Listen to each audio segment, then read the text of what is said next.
novamente com a paz do Senhor Jesus.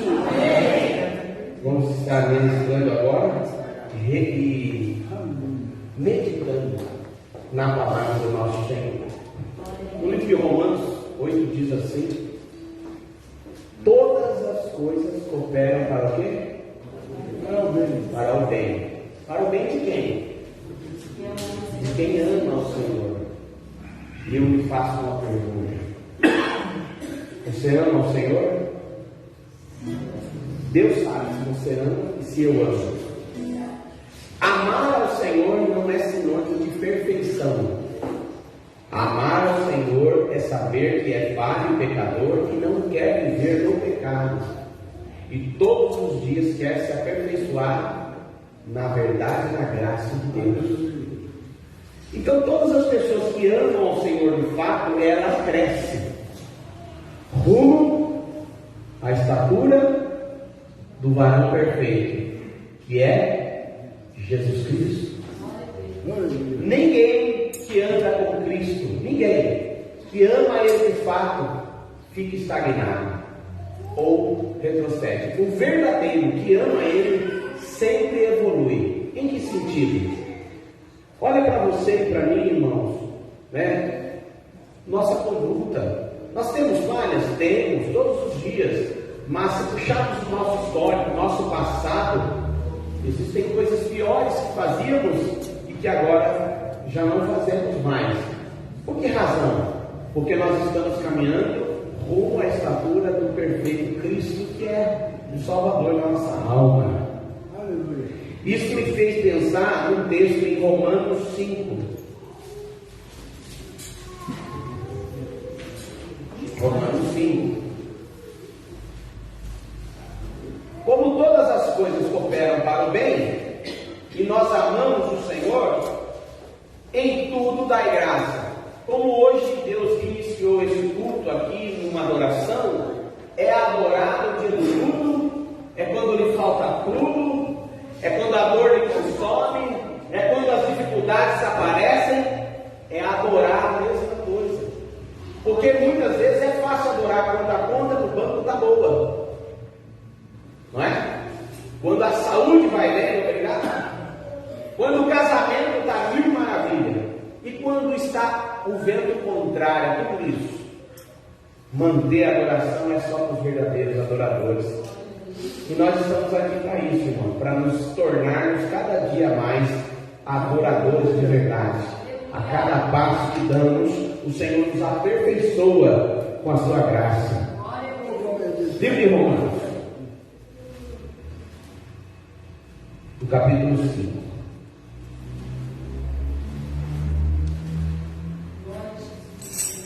Que diz assim: alguém aqui já pediu paciência para Deus? Levanta a mão. Aqui todo mundo, né? E aí a gente acha que a paciência, Deus pede assim: vou te dar um pouquinho de paciência. Toma, paciência, toma. É assim? A Bíblia fala que é o contrário. A forma que Deus nos dá paciência é nos dando o quê? Tribulação. Tem muita gente precisando de paciência, então Deus manda muita tribulação, muita provação. Às vezes é na área da saúde, às vezes é na área financeira, às vezes é na área afetiva. Precisando ter paciência, foi reprovado, volta lá na fila para passar de novo. Aí está sem paciência, volta lá na fila para passar de novo. A hora que tiver com a paciência, aí eu vou lá, foi aprovado, passa para a próxima fase. E assim é a vida até a consumação da nossa vida no céu. Diz assim, livro de Romanos, no capítulo 5, no versículo 1. Justificado, pois, mediante a fé, nós temos paz com Deus por meio de nosso Senhor Jesus. Ponto. A paz nossa não é segundo o curso desse mundo. A paz que nós temos não é porque as coisas estão dando certo. Nós temos paz é para com Deus. Então, quem está enraizado na verdade, quem anda com Cristo, quando Ele manda você para a tempestade, você mantém a tua paz, porque a paz está dentro de você. e de mim. Muitas vezes nós estamos perdendo a paz muito fácil, porque está faltando Cristo em nós. Então vamos lá. Nós temos paz com Cristo.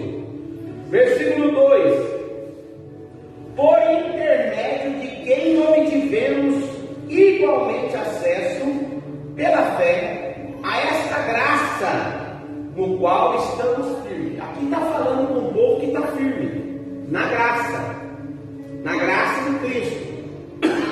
Paulo está falando com o povo de Roma, mas para um povo que era cristão. E ele estava falando de que maneira?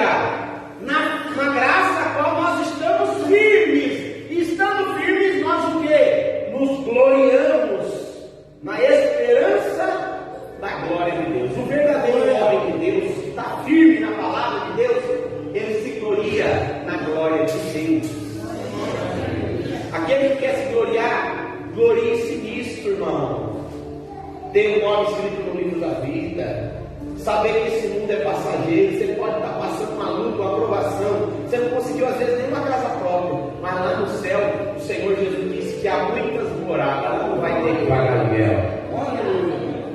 Glorie-se nisso. Lá não haverá nenhum choro. Ele enxugará dos nossos olhos toda lágrima. Lá não haverá mais morte, não haverá mais perda. Quem sabe você chora porque perdeu o pai, porque perdeu a mãe, porque perdeu alguém que você muito gosta. Lá não vai ter mais despedida. Então, meu irmão, vamos se gloriar, não nessa vida, mas na vida futura que nos espera na eternidade. Aleluia. E aí, e não somente nisto, mas nós gloriamos. Aquela apóstolo Paulo, alguém que com conhecimento de causa está escrevendo. Não é um hipócrita. Não é um hipócrita dizendo assim, ó, tem que ficar feliz na hora que a luta vier. Aí na hora que a luta vem, ele fica triste. Não, nós estamos falando de um homem, né, que enfrentou até, como hoje falamos, eu e o irmão Eduardo, até mesmo o abandono dos amigos nos últimos momentos da vida dele. O apóstolo Paulo, depois de pregar a palavra, de fazer o bem a muitas pessoas, ele estava em Roma sendo oferecido por decapitação. Ele ia perder a cabeça momentos depois. Estava chegando o momento do julgamento dele. E quando ele chega no dia, ele fala: e no dia do meu julgamento, ninguém apareceu para me defender. Imagina você, fez o bem para um monte de gente, e aí você é preso injustamente. Aí chega no dia do teu julgamento, você está esperando que alguém vá lá para te ajudar, sendo uma testemunha de que você não deve aquilo que estão te cobrando. E estava esse homem, Paulo, diante dessa situação. Quando chega o dia do julgamento, o próprio apóstolo Paulo, no dia do meu julgamento, ninguém apareceu para me defender. Mas apareceu quem? O próprio Senhor Jesus. Falou: Paulo, chega de sofrimento. Você já combateu um bom combate. Você acabou a sua carreira. Você permanece me adorando. Vem para andar de cima, meu filho. Aleluia. Está entendendo isso, meu irmão? Então a gente tem que se gloriar na tribulação. Esse é o ponto que temos que chegar. Será que eu e você estamos chegando nesse ponto? De se gloriar na tribulação? De dizer: Senhor, ó, eu sei que eu estou passando esse vento, eu estou enfrentando essa tempestade no meu casamento, eu estou enfrentando essa tempestade nas minhas finanças, eu estou enfrentando essa tempestade no meu emocional, mas eu sei, assim como ela veio, ela vai passar, porque o meu Deus está vivo. Aleluia. Eu e você temos que pensar assim. Se gloriar na tribulação, saber que ela tem um propósito. E qual é o propósito? Muitas vezes aperfeiçoar nós na paciência. É maravilha. Sendo que a tribulação produz o que? A paciência. Em outras palavras, a perseverança. Quando você passa a prova, dificuldade, né, estando em Cristo, você não desiste, você fala: não, vai passar, né? Eu sei que essa luta ela vai passar. Aí essa mesma paciência, essa perseverança, ela nos dá o quê? A experiência. E a experiência te traz o que? Um testemunho. As pessoas que começam a olhar para você até vão te procurar para tirar, conselho. Vão querer falar com você, falando: como que você conseguiu passar por isso e está aí, está vivo, adorando, exaltando a esse Deus? É por causa disso, por causa disso. Você vai saber explicar. Então, e essa mesma experiência, ela nos traz uma esperança. E eu quero usar um homem da palavra de Deus que passou por isso. Prestem atenção comigo aqui. Se você fizer uma análise da tua vida, o que você está passando hoje, você pode às vezes até dizer: não, hoje a minha vida, Marcos, está bom, hoje está uma beleza, estou passando luta, mas eu estou tranquilo, eu estou em paz. O outro não, o outro fala assim: eu estou bem, minha esposa está tudo tranquilo, minha conta está no banco, está cheia, minha saúde está perfeita. Mas você vai falar com ele, ele não tem paz, ele não tem alegria, ele não está bem. Porque estar bem, a Bíblia diz que a verdadeira riqueza de um homem não consiste na abundância de bens que ele possui, em si em quem ele é. Analise quem você é na presença de Deus. Quem é esse homem que era rico de verdade? O nome dele era Jó. Vamos lá? Livro de Jó. Qual foi o motivo por qual Jó? Eu tenho aqui algumas anotações rápidas e eu gostaria que você prestasse bem atenção. Eu vou ler apenas o começo do versículo do capítulo 1. Olha o que Deus falou de Jó. Deus disse assim: havia um homem na terra de Uz. Esse homem de fato existiu. Existem alguns historiadores que dizem que isso não é verdade, mas aqui o fato diz havia, e ainda deu localização em Uz. Então este homem de fato existiu. E o livro de Jó, segundo alguns historiadores, dizem que é um dos livros mais antigos da Bíblia, cujo nome era Jó. E olha o que diz sobre esse homem. Deus fala desse homem assim, homem íntegro, reto, temente a Deus e que se desvia do mal. Quando Deus quer realizar algo na nossa vida, se nós temos esses requisitos, esses atributos, essa conduta de Jó, a conversa é outra. Então, quando nós chegamos até Cristo, chegamos todo machucado, todo arrebentado, muitas vezes preso em vício, e começamos a ser limpos pela verdade, nós temos um ponto de referência. A referência é Jesus Cristo.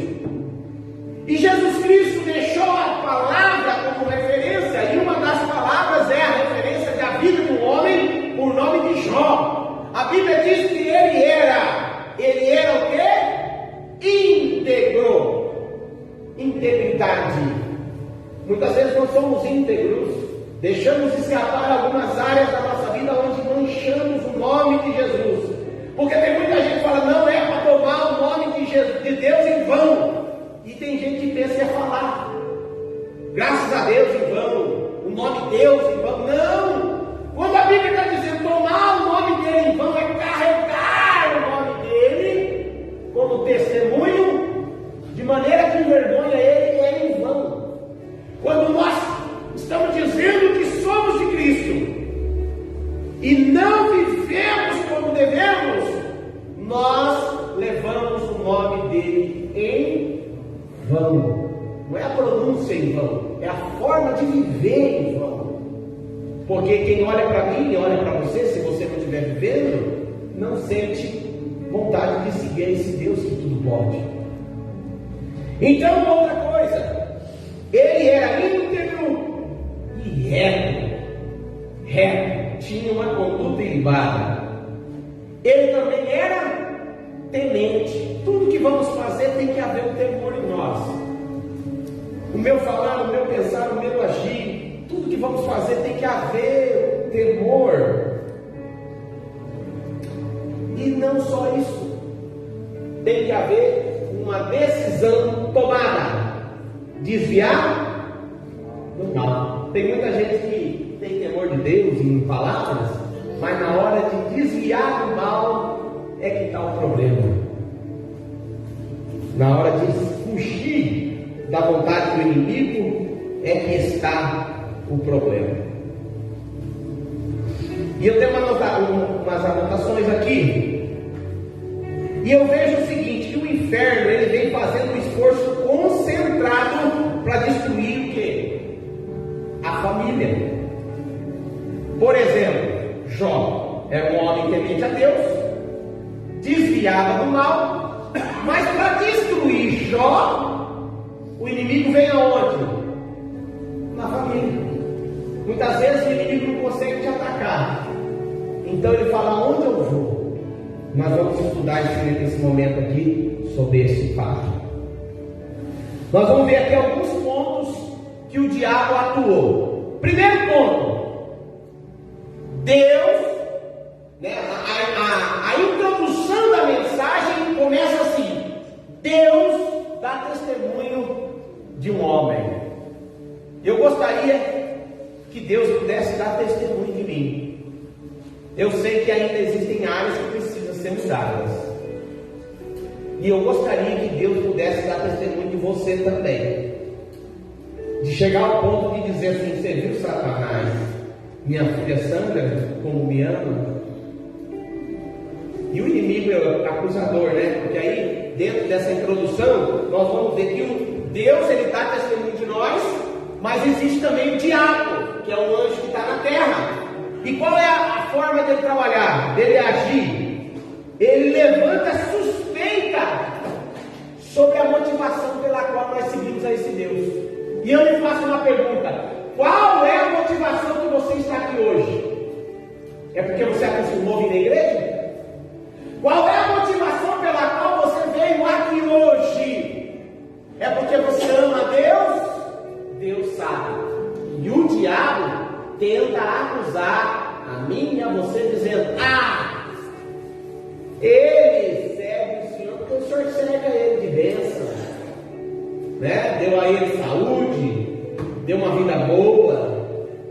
É a mesma coisa que fez com Jesus lá no deserto. Ué, você é filho de Deus, por que você está passando essa luta, essa prova? Por que você não faz a pedra já transformar em pão? O diabo ele tem uma forma de trabalhar, de colocar o amor de Deus em prática, porque quando você está passando no vento, que o próprio Jesus mandou você entrar, ele falou assim: entra no barco, chega do outro lado. E você, obediente, foi e obedeceu. Deixou de fazer algo fora do casamento, abandonou a droga, abandonou as coisas erradas, e consequentemente o vento vem. Só que é um vento que o próprio Jesus mandou você entrar. E ele garante que ele vai falar para o vento se acalmar. Entrou no barco, é a mão de quem? É a mão de Cristo. Então fica tranquilo que na hora certa ele vai entrar com a providência. Mas o diabo vai se aparecer. Ele vai dizer: onde está teu Deus? Olha o teu marido como é que está. Aonde que está teu Deus? Olha a situação que você está enfrentando, né? Olha a sua situação material, como é que você está? O inimigo tenta colocar versículos bíblicos em nós. Muitas vezes a gente vai orar, e na hora de orar fala: Senhor, a tua palavra diz que o Senhor é dono do ouro, é dono da prata. É normal a gente pensar assim: por que eu estou passando essa luta? E o Senhor fala: é porque eu te coloquei no vento para te encher de experiência, aumentar a tua paciência e aumentar o teu testemunho, meu filho. Aguenta a prova para eu poder te aprovar. Aguenta a dificuldade para eu poder fazer na tua vida o que eu quero fazer. A mesma coisa foi com Jó. Deus, sabendo de tudo que Jó era, ele encontrou de adversário no meio da festa onde estava o povo de Deus. Os anjos estavam reunidos, provavelmente com Deus, e o diabo se apresentou e falou: o que você está fazendo aqui, Satanás? Ele falou: eu estou dando um rolê, uma volta por aí, e eu estou vindo aqui ver se existe uma oportunidade para eu atrapalhar a vida de alguém. É mais ou menos isso que ele quis dizer. Então Deus já falou assim: então já vou aproveitar e contar para você o que eu tenho visto lá na terra. Você gosta de andar lá, né? Você já olhou para o Jó, provavelmente. Ele falou: claro, eu vejo ele todo dia. Eu vejo ele, a vidona boa que ele tem. Um dos homens mais ricos do Oriente, 7.000 camelos, não sei quantas novilhas, ovelha. E os filhos dele então? Quanta saúde aqueles filhos dele têm. E olha que os filhos dele gostam de festa, hein? Então o diabo se apresenta para contar o que você tem vivido. E ele muitas vezes tenta arrancar da tua alegria. E às vezes eu vou te dizer, Deus às vezes tem permitido em algumas áreas para nos moldar. Se você tivesse totalmente saúde, Deus está falando com algumas pessoas que estão passando momentos de provação na área da saúde. Às vezes você não estaria aqui. Se tudo financeiramente na tua vida estivesse muito bem, às vezes você nem aqui estaria. Se no teu relacionamento em casa tivesse 1000 maravilhas e muito dinheiro, você estava aí agora, às vezes é só na praia, procurando outras coisas para fazer, mas menos aqui. Então eu vejo que situações é necessário acontecer na nossa vida para nós chegarmos onde Deus quer que nós cheguemos. Só que isso tem que chegar ao fim. Chega um momento que Deus fala, chegou, tá bom já. Você não tem que viver o resto da tua vida debaixo de prova. Pelo menos na área. Aquela prova tem que passar. Vai vir outras diferentes, às vezes até mais fortes, mas você vai passar também. Porque quem garante a vitória é aquele que venceu. Aleluia! É aquele que tem todo o poder dos céus e na terra. Aleluia! Aleluia! Então vamos ver aqui. Primeiro ponto de seta, de torpedo que o diabo lança na família de Jó. Primeira coisa, analisa comigo. Satanás atacou os bens de Jó. Não foi isso? Lá no capítulo 1, versículo 13 ao 20, fala de toda a destruição que ele perdeu num dia só, do homem mais rico ao mais pobre, num dia só. Olha que situação. Muitas vezes o inimigo está tocando ainda nos teus bens em algumas áreas para te deixar afligido. Às vezes você está tentando sair de uma situação e não está conseguindo. Mas vai chegar um momento em que Deus vai falar, chega, Satanás. Para com isso.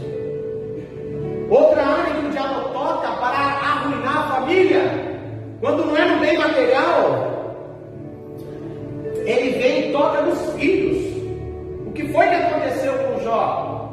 Os 10 filhos que ele tinha estavam reunidos numa casa, quando de repente o vento vem, derruba a casa e morre os 10 filhos de uma vez. Imagina, você tem uma criancinha desse tamanho, você já faz tudo por ela. Imagina 10 filhos, uma longa história de amor. Jó era um pai, não era um pai desnaturado, ele era um pai que amava, porque a Bíblia diz que ele jejuava pelos filhos, ele demonstrava amor pelos filhos. E de repente vem a notícia, morreu os 10. Só sobrou eu para contar a história, Jó. O empregado. Você imagina? Às vezes você está reclamando da vida porque perdeu, o lucro. Se põe no lugar de Jó, que perdeu todos os filhos num dia só. Imagina como é que foi o funeral da família de Jó. Não ia caber aqui nessa frente, aqui, 10 caixão. A gente, quando perde um filho, eu acho que imagina que deve ser uma dor terrível. Eu tenho 2 filhas, para mim é uma riqueza que Deus me deu. Se eu perder uma delas, eu não sei o que eu faço. Imagina o Jó perder os 10. Você já parou para pensar? E muitas vezes o diabo tem atacado na família, nos filhos, sabe como? Através da internet. O diabo tem atacado os filhos, matando o filho, não literalmente indo enterrar os filhos, mas matando o filho nas drogas, matando o filho num namoro errado, matando os filhos em uma conduta errada. E aí quem sofre é o pai, é a mãe, é Deus. O diabo tem feito isso, meus irmãos. Tem destruído tantos lares, tocando naquilo que você mais ama. Outra coisa que o diabo tem feito também, ele tem tocado na saúde. Ele tocou na saúde de Jó. Com a permissão de Deus, é claro, mas ele toca. Eu vou contar uma coisa que aconteceu comigo uma vez. Isso é fato, irmão. Isso é fato. Eu estava no começo da minha fé, estava numa consagração, eu estava numa espiritualidade assim, lutando contra o pecado de maneira muito forte, já com aquele primeiro amor. Eu estou entrando dentro da minha casa e o Espírito Santo falou comigo assim: tem um demônio no teu pai. Eu falei: nossa, tem um demônio no meu pai. E do lado meu estava o Lê. Os irmãos sabem quem é o Lê, né? Eu falei: Lê, tem um demônio no meu pai. Vamos lá, vamos ver o que vai acontecer. Eu entrei para dentro e meu pai estava falando alto com a minha mãe. E ele já tinha perdido o sítio, já tinha perdido boa parte dos bens, só faltava a casa para acabar, para não sobrar nada. E ele falava dessa forma: eu vou vender essa casa, você pega a tua parte, eu pego a minha e vai cada um para um lado. Falando desse jeito, que isso eu já vinha escutando desde que eu era criança. A vida inteira meu pai falou de separar e de vender tudo que tinha, e eu cresci com isso na minha cabeça. Quando eu vi meu pai falando daquele jeito, o Espírito Santo tinha falado comigo que tinha um demônio no meu pai, eu falei: vou lá então. Já que é um demônio, eu vou bater de frente com esse demônio. Fui de frente com meu pai, olhei no olho dele e falei assim: sai do meu pai agora, demônio, eu ordeno. A hora que eu falei isso, meu pai falou assim: que demônio, rapaz, você tá louco? Sai pra lá, rapaz, ficou fanático? Quando falou isso, eu falei de novo: eu te vi. E eu estou dando uma ordem: sai do meu pai agora, demônio. Sabe o que começou a acontecer com ele? Começou a dar derrame. Entortou um lado da boca, um lado do corpo, e começou a repuxar só de um lado. Aí as minhas irmãs começaram a gritar: ai, vamos chamar o bombeiro. Naquela época ele era bombeiro, faz 23 anos isso. Chamar o bombeiro! Vou chamar o bombeiro, você está dando derrame no pai. Eu falei: não é derrame, isso aí é demônio. Não aceito isso na vida do meu pai. Peguei ele, levei lá para a cozinha, sentei ele. Quando eu sentei ele lá, eu comecei a falar: foi do diabo, não é do meu pai. Jesus fez isso com Pedro. O Pedro chegou em Jesus e falou: Jesus, de maneira nenhuma o senhor vai morrer na cruz. O que é isso? Ele fala uma coisa dessa. O diabo querendo que ele não morresse na cruz para não salvar ele e você. Jesus olhou em Pedro e falou: para trás de mim, Satanás, que me serve de escândalo, sai de Pedro agora. E ele fica. Depois Pedro ficou liberto. O que aconteceu? Ele falou: o diabo está se andando com você, Pedro. Eu tive que interceder com você. Ele estava querendo te destruir. E na mesma situação aconteceu com o meu pai. Quando eu olhei para o meu pai, naquela situação, todo torto, babando um lado, eu falei: demônio, você vai sair do meu pai e você não vai deixar nenhuma enfermidade. Você pega isso aí e leva agora. Sai dele com toda a doença agora eu ordeno. Quando eu falei isso, meu pai voltou ao normal, o semblante dele mudou e ele começou a chorar. Eu nunca tinha visto ele chorar. E ficou diferente dali para frente, ele já mudou. Já não falava mais de vender a casa, o comportamento dele era outro. Então, meu querido irmão, o diabo ele entra para destruir, às vezes coloca enfermidade, a gente aceita aquela enfermidade e fica: não, é coisa da vida. Nós temos que nos posicionar. O próprio Jesus disse que ele levou sobre ele toda a nossa enfermidade. Se você e eu nos posicionar, nós não podemos aceitar. O que é que você está enfrentando de enfermidade? Rejeita, repreende, em nome de Jesus. Se é algo do mal, tem que sair. Outra coisa, Satanás atacou também o casamento de Jó. Não foi? Jó tinha perdido tudo. Estava numa situação terrível, chorando os filhos que morreram. Se não bastasse, vem a esposa e fala assim: amaldiçoa aí o teu Deus e morre, rapaz. E eu vou te dizer, dentro do casamento existem cargas que um aguenta e o outro não. Por isso que a Bíblia diz que tem que andar junto.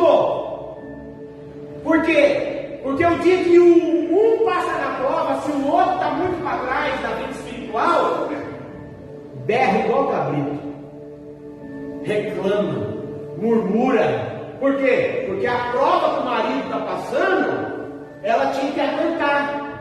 Só que a prova que ele está aguentando, ela está para trás da espiritualidade. Agora, se está os dois espiritual, eles vão orar junto. Eles vão dobrar o joelho junto. Eu falo, nós estamos passando isso aí, é um momento, é um vento, é uma dificuldade. Mas quando não está, é um acusar o outro. Fala, não, o culpado é você, que fez isso, que fez aquilo, que fez isso, que fez aquilo, e o diabo deita, ó, fica atrás da porta dando risada. Isso mesmo, briga que eu quero fazer sem dormir brigado, para nem a oração do sem ser ouvida. Está cheio de casal assim. Briga e vai dormir brigado. E o diabo deita e rola. Aí ataca o filho, porque o filho vê os filhos com o pai brigado. Aí os filhos ficam com problemas emocionais. Aí vai atrás de coisas que não agradam a Deus. Aí quem é o culpado? O culpado é o próprio pai, que não agrada a Deus da conduta dentro de casa. Irmão, vamos vigiar.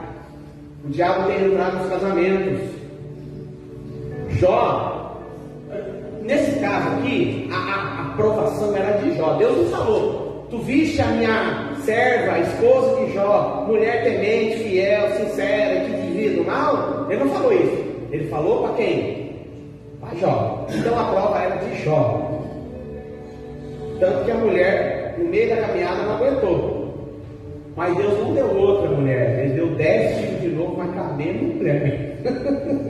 Porque tem gente que entra na prova e a primeira coisa que quer é trocar de mulher. E vai entrar no problema, porque o problema está na pessoa. Vai entrar no problema de novo. Não, eu vou trocar para ver se arruma. Não, meu irmão, quando você não mudar, você vai arrumar. Pode ser que dure uns dias. Quando a chama da paixão vai durar uns dias. A hora de começar a esfriar, na hora de ver os teus defeitos, né? Ver que você é cheiroso de vez em quando, ver que você faz um monte de coisa bonita, a hora de começar a esfriar, primeira coisa, eu falo, vou trocar de novo. Agora eu vou trocar você. Né? Então, irmãos, vigiar, não deixar o inimigo entrar no casamento. Outra coisa que o diabo atacou, e ele ataca, foi as amizades de Jó. Jó estava no vento, na prova, coçando com a única coisa que sobrou, o caco de telha. O caco de telha estava que nem viola, né? Só aqui, ó. E aí chega os amigos, que diz que é amigo, encosta nele, mas encosta de longe. Uns par de metros de lonjura, porque o cheiro estava insuportável. Jó, você deve ter feito umas coisas erradas para estar passando nesse vento, nessa prova aí, hein? Irmão, vai ter muitas vezes que você vai estar numa dificuldade, numa provação, e em vez de vir estender a mão para você e falar, irmão, eu vou orar por você, vou te ajudar nessa dificuldade que você está enfrentando, vai vir aí para te acusar e falar, você deve ter feito isso, deve ter feito aquilo. Isso vai ser normal. O inimigo age assim. E às vezes ele vai usar alguém que você considera como teu amigo. Como alguém, às vezes, da tua casa, como uma mulher que Jó fez. Isso vai ser normal, irmão. Você não pode desistir por causa disso. Porque senão você vai falar assim, eu comecei a ir na igreja, parece que piorou. Não é que piorou. É que o diabo falou, esse rebelde não está indo para o inferno, então deixa quietinho fazendo essas bagunças aí. Aí na hora que você acorda, fala, não, eu preciso sair dessa bagunça que eu estou indo para o inferno. Aí o diabo falou, ele acordou. Então agora eu tenho que atrapalhar ele. Ele está indo para a igreja, ele está orando, ele está louvando, ele está jejuando. Então eu tenho que dar um jeito de pegar ele de volta. Ele estava indo para o inferno, agora está indo para o céu. Já sei, vou cercar lá na esquina, vou pôr uma mulher para mexer com ele. Já sei, vou pôr um rapazinho para mexer com ela. Já sei, vou pôr uma droguinha para ele. Já sei, vou fazer tal coisa, vou fazer. O diabo faz assim, meu irmão. Se eu e você não vigiar, a Bíblia diz, não dê lugar ao diabo. Não pode pôr o sol embaixo. Você sabe que tem um monte de crente que dá lugar para o diabo? O texto bíblico está dizendo, não deixe o sol se pôr sobre a ira. Presta atenção, irmão. Quando você fica com raiva e vai dormir com raiva, você deu lugar para quem? O diabo. Por quê? Porque quando ele fala, não coloque o sol sobre a ira, e consequentemente no próximo versículo ele fala, não dê lugar ao diabo, quer dizer que esse versículo está apontando que dar lugar ao diabo é guardar a raiva no coração. Você quer ver uma pessoa começar a andar para trás, é guardar raiva e falta de perdão. Só anda para trás, não vai. A espiritualidade dele declina. Pode ser que não desvie da igreja, mas ele desvie de Cristo. Por quê? Porque guarda a mágoa. O irmão não deu pai do Senhor, vai embora e fica com raiva. Falou duro comigo, vai embora e fica com raiva. Fulano e tal, não dorme Marido e mulher não tem relação porque está com raiva. E aí dá lugar ao diabo. Dá lugar ao diabo. Fica sem fazer relação, porque a Bíblia diz que o diabo sustenta pela vossa incontinência. É a palavra que diz: dá lugar ao diabo. Depois não reclama que o diabo está destruindo teu casamento. Está dando lugar para o diabo. Não é isso que a Bíblia diz? Então, meu querido irmão, marido, trata bem tua esposa, ama ela, luta por ela, não dá lugar ao diabo. Aleluia! Qual foi a atitude de Jó em meio ao sofrimento que ele estava enfrentando? Primeiro, Jó, ele desabafa com Deus sobre a sua dor. Você está passando uma luta, uma dificuldade. Você vai desabafar com o teu vizinho fofoqueiro? Você vai desabafar com pessoa que não vai poder te ajudar? Vai falar com o pai. Dobra o joelho e fala: pai, eu estou com raiva. Estou guardando mágoa, eu não quero mais. Isso aí está me fazendo mal. Pai, eu estou passando por isso, por favor, me liberta, pai. Aí o pai fala: gostei, meu filho, eu te ajudo. Você quer? Você está falando comigo? Jó falava 16 vezes no livro de Jó, ele falou: por quê? Por quê? Por quê? E na verdade não tinha um porquê. Jó não tinha feito algo para desagradar a Deus. Nesse caso, é a única passagem bíblica onde Deus permite, Deus provar, Deus provou um homem pela sua integridade. É a única passagem da Bíblia toda dessa forma aqui, falando assim: Satanás, vai lá. Não tem outra passagem: vai lá, Satanás. É a única vez que Deus fala: vai lá, Satanás, pode ir. E ele estava procurando: será que foi o dia que eu nasci? Será que foi tal coisa? Será que foi tal coisa? Às vezes você está passando vendo uma dificuldade aí na tua vida e você está fazendo a mesma coisa que Jó. Por que eu estou passando por isso? Por que disso? Por que daquilo? Se for porque você plantou, é porque você plantou que você está colhendo. Mas se você não plantou e mesmo assim está colhendo, aí é provação que Deus está permitindo você passar. Está entendendo isso? Está entendido? Jó, na sua angústia, ele falava para Deus: por quê? Por quê? E eu também sou igualzinho Jó. Quando eu estou na prova, eu falo: Senhor, onde é que eu preciso mudar? Aí o Espírito Santo já fala: é aqui, meu filho, eu já entendi. Entendeu? O casamento, lá muda o seu jeito de falar. Você é muito chucro. É verdade. Mas tem que perguntar por quê, que ele responde, né? Mas que para Jó não respondeu porque não tinha porquê. Ele fez para Jó 70 perguntas no Salmo, no livro de Jó 38. Ele falou com Jó 70 vezes: Jó, aonde estava você quando eu criei a terra? Aonde estava você quando eu fiz isso, quando eu fiz aquilo, quando eu fiz isso, quando eu fiz aquilo? Onde você estava, Jó? A mesma coisa, nós estamos igualzinho Jó quando fica querendo pôr Deus na parede. Porque tem um povo, um monte de pregador que gosta de pôr Deus na parede. Que a tua palavra diz, e não usa alguns textos bíblicos que é Velho Testamento, que é para judeu: se o Senhor não abrir a porta do céu, que deve ver uma bastante, eu estou dando dízimo, por que eu estou nessa prova? Põe Deus na parede. Pera lá, ele já não provou que ele te ama, ele me ama quando deu a vida dele numa cruz? Eu tenho que provar, com ele na parede e pensar: ele falou: você faz isso, senão você não é Deus. Igual fez um certo pregador da igreja universal. Fala aí: se Deus não cumprir, não é Deus. Eu rasgo essa Bíblia com a maior arrogância. Você já viu isso aqui? Meu irmão, eu não tenho direito nenhum de falar assim com Deus, porque ele rasgou com o coração dele, a alma dele, a vida dele naquela cruz. Eu não tenho que dar 10%, eu tenho que dar 100% da minha vida. O meu falar, o meu pensar, o meu agir, todo o meu ser tem que glorificar a Deus. E quando não está glorificando, ele dá um jeito de fazer glorificar. Ele fala: está com uma imperfeiçãozinha aqui, meu filho. Eu sei te moldar porque eu já estou acostumado. Fui eu que te fabriquei. te moldar, meu filho. Aleluia. E ele passa na prova, vai na olaria, quebra o vaso e vai de novo. Ah, não tá bom, ainda tá com uma trinquinha. Vai pro fogo de novo, quebra o vaso, vai de novo. Quer correr na mão de Deus, meu irmão? Não tem jeito.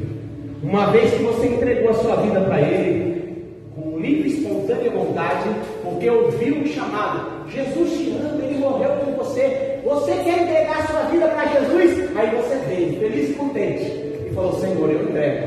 Mas você entregou às vezes pensando assim: ai, vai ter o céu, eu não quero ir para o inferno. Aí isso é aquilo, levantou a mão. Só que não lembrou que o Deus que morreu por nós, Ele não quer só o teu coração, porque Ele não é açougueiro. Ele quer a tua vida por completo, 100% da tua vida. Tua maneira de falar com as pessoas tem que mudar. A minha também. Tua maneira de agir com as pessoas tem que mudar. A minha também. Vou dar um exemplo. Nós viemos para esse lugar. Hoje eu fiz pela primeira vez uma coisa que eu nunca faço. Eu não sei se é espiritual ou se é movido pela carne, mas eu acho que é pelo Espírito, porque hoje eu estou buscando a Deus o dia todo.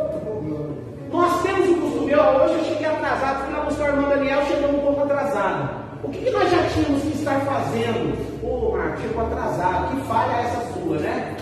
Tudo bem, uma grande falha. Mas nós já estamos aqui dentro deste lugar, nós temos às vezes por hábito ficar lá atrás conversando. É normal. Aí a Sandra começou o culto. Ela estava lendo um texto e o texto é quem? O texto é Jesus. O texto é o próprio Deus agindo aqui. E quando eu não estou nem aí com o que está acontecendo, o que está sendo falado, ou o que está acontecendo, eu não estou reverenciando esse Deus que é digno de toda honra e de toda glória. Então nós vamos ter que mudar os nossos comportamentos, principalmente quando Ele estiver falando. Quantas vezes nós vimos, nós mesmos, entre irmãos, estão lá fora batendo papo, ou às vezes não está nem aí, e a palavra está sendo pregada. Onde está a reverência nessa hora? Com a verdade. A palavra de Deus diz: guarda o teu pé quando entrares na casa do Senhor. Nós estamos falando na casa onde alegremos, onde nós vamos nos reunir. Como é que eu guardo? Estou cheio de problema, estou cheio de dificuldade, estou com um monte de coisa para resolver. E se eu somar a minha culpa, vai ficar maior ainda. Então o que nós temos que fazer? Vamos lançar nos pés do Senhor toda a nossa ansiedade. Tem gente que está sofrendo porque não arruma um emprego. Tem outro que está sofrendo porque não arruma uma namorada. Tem outro que está sofrendo porque está com uma doença. E nós viemos aqui para adorar quem pode fazer algo na nossa vida. Então nós vamos precisar mudar alguns comportamentos para que Ele realmente possa agir na nossa vida como Ele quer agir. Entendeu, meu querido irmão? Me leva mal. Eu não tenho hábito de chamar a atenção de ninguém. Até peço desculpa se eu fui muito duro do meu jeito, eu não sei, não sou muito bom para chamar atenção, não. Aí eu falei: irmão, o culto já começou, a irmã Sandra já está lendo o texto, vamos ficar quietinho, né? E isso vai ter que continuar, né? Nós vamos continuar com essa reverência ao Senhor. Outra coisa, aleluia,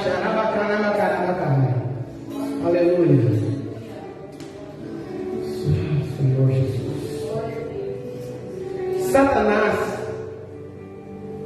ele chega a Deus ao ponto de dizer que Jó serve ele por interesse.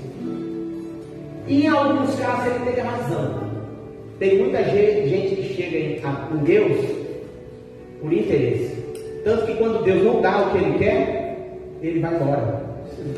Não é isso? E se Deus fizer? Ele é Deus. Se não fizer, ele continua sendo Deus. Não adoro pelo que ele faz, mas eu adoro pelo que ele é. Para finalizar, né? Se nós formos analisar, né, a vida de Jó, essa provação não foi do dia para a noite que ele restituiu tudo. Você acha que nasceu 10 filhos de uma vez só na barriga dessa mulher? E um filho demora quantos anos. No mínimo 9 meses, se não for prematuro. Aí já tem que fazer outro. Então, no mínimo, uns 9 anos. Se for um em seguida do outro. Vamos por 10, né? Por causa dessa esposa, né? Tá vendo? 10 anos para restituir tudo que perdeu num dia só. Às vezes você passou um vento, uma dificuldade, uma provação, e foi-se embora alguma coisa boa na sua vida. E aí você quer que venha de volta rapidinho? Não, vai ter que dar uns passinhos na fé, vai ter que ter algumas mudanças, vai ter que ter alguns esforços, né, irmão Marcelo? Vai ter que ter uma dedicação. Aí o Senhor vai falar, igual falou no livro de Jó 42, aonde eu finalizo a mensagem. Aleluia. A finalização dessa mensagem é o seguinte: quando Jó começou o processo na vida dele com Deus, o ponto principal de relacionamento, né? Ele tinha Deus como ponto principal de um início de um relacionamento. E no final ele terminou com Deus como o primeiro lugar da vida dele. Deus não pode ser algo que nos ajuda a alcançar coisas. Para Deus me abençoar, eu tenho que buscar, eu tenho que ir na igreja, eu tenho que ler a Bíblia. Não. Nada disso. Ele quer ser o Senhor da tua vida. Se ele vai dar ou não vai, isso é outra conversa. Então Jó, ele falava de Deus. E eu acho que quando ele falava dos bens materiais que ele tinha, ele falava assim: foi tudo Deus que deu. Foi tudo, e nós fazemos a mesma coisa. Mas o macumbeiro lá que trabalhou e conquistou, não foi Deus que deu então? Meu irmão, nós não podemos falar de Deus pelo que possuímos. Nós temos que falar de Deus pelo que somos.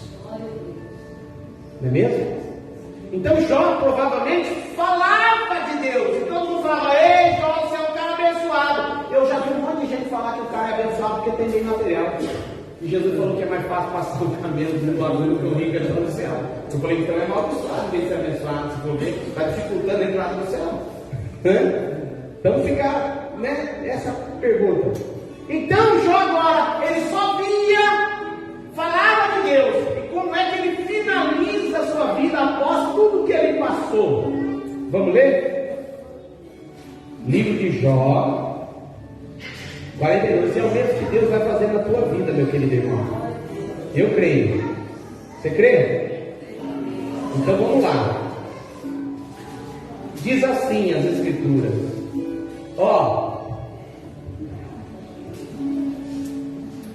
Capítulo 42, versículo 1. Vou finalizar.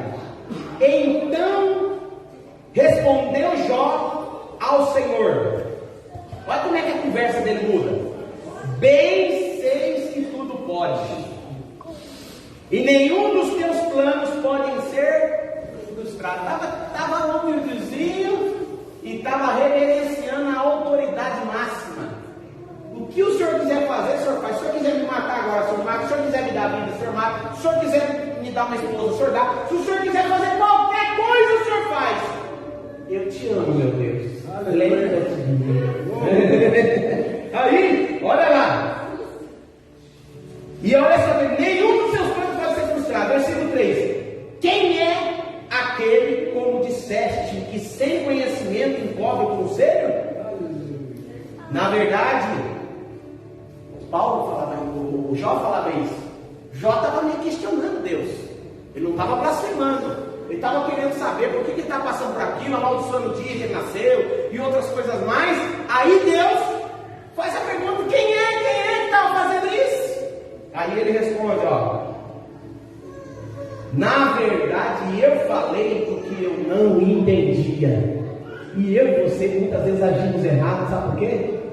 Porque ainda não entendemos o que é para ser entendido. Deus quer se revelar a nós de uma maneira muito mais profunda, mas a gente ainda está com o coraçãozinho raso demais. Então fica questionando: por que disso? Por que daquilo? E briga por causa de bens, e briga por causa daquilo, e briga por causa de filho, e briga por causa daquilo. Está em água rasa. Mas coisas maravilhosas demais para mim, coisas que eu não conhecia. conhecia, Deus revelou, sabe quando para ele? Foi no momento da dor. Você quer ser usado por Deus? Você quer mesmo? Você quer ser uma bênção nas mãos do Senhor? Então deixa Ele te moldar. Né, irmão Sidney? Quanto vento você passou esses dias? Você sabe o que aconteceu com você? Deus te acrescentou um monte de coisa que você não viu ainda, mas você vai ver ao longo da tua caminhada. Você sabia?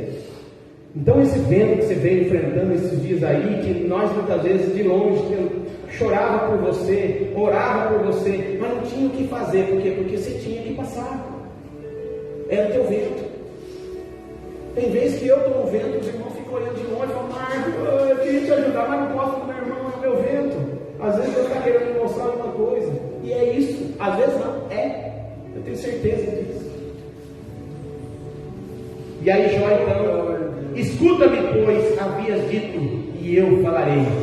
Eu te perguntarei, e tu me ensinarás. Olha a resposta de Jó, versículo 5. Eu te conhecia de ouvir, mas agora os meus olhos te veem. Por isso eu me abomino e me arrependo no pó da cinza. Aleluia. Aleluia. Finaliza a mensagem, irmão. Eu tenho uns visitas aqui, eu vou estar esquecendo. Vou falar. O maior prazer, alguns irmãos que eu vi aí, a Gabriela e o Pedro. Onde está? Ai, que bênção. Glória a Deus. Vocês são casados? Marido e mulher aí? Você está namorando? Ai, que bênção. Aleluia. Olha, que bênção. Estou muito feliz com vocês, viu? Conheço a Vânia já de longa data. Eu sempre olhei por você, fiquei muito feliz de você estar vindo aqui, viu, Vânia? E está vindo aí também o Pedro. E a moça do lado é quem? É amiga. Aqui é uma igreja muito bonita, nós temos defeito, como todo mundo tem, às vezes desafina o louvor, às vezes tem alguma coisinha, você fala assim: aquela igreja tem alguns defeitos, mas uma coisa nós não tem, né? Nós não tem falta de amor. Aleluia. Quando a gente magoa alguém, ou quando a gente fala de algum jeito que, né, a gente sente já na hora, a gente é unido, né? Tem um pastor aí que é uma bênção, viu? Esse pastor aí tem amor para dar.